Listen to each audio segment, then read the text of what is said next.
We're going to turn now to the war in Ukraine. On the third anniversary of Russia's invasion, Russia launched the largest drone attack of the war, and President Zelenskyy is pushing back against President Trump over a deal for its natural resources. Chief Foreign Correspondent Ian Pannell is on the scene in Ukraine. Good morning, Ian.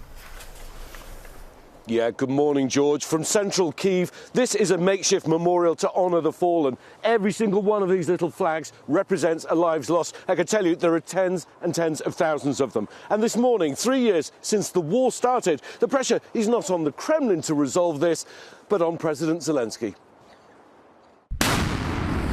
This morning, on the third anniversary of Russia's full-scale invasion of Ukraine, the Trump administration pushing for peace, but placing all the pressure on President Zelenskyy. I asked the Ukrainian president about the strain he's facing from the US. You're under pressure from Moscow to step aside and Washington to hold elections. Would you be willing to give up the presidency if it meant peace for Ukraine? The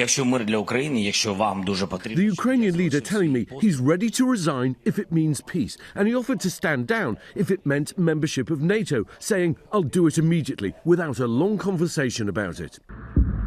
This weekend, Russia launching the heaviest drone attack in 3 years.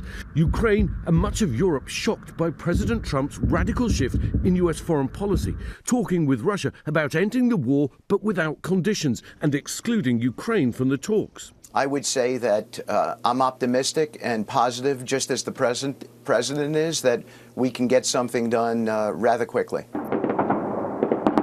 The president falsely blaming Ukraine for Russia's ongoing assault, and now demanding Zelenskyy sign a deal to pay the US $500 billion. Zelenskyy pushing back, saying Ukraine received $100 billion in aid and noting that the money was given as a grant approved by Congress.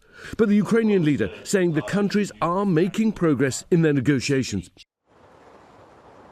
Well, President Xi Jinping of China, Vladimir Putin talking on the phone this morning, reaffirming their support for each other. But interestingly, President Xi Jinping backing this talks process that's underway between America and Russia. Robin? All right. Ian, our thanks to you for your continuing reporting there.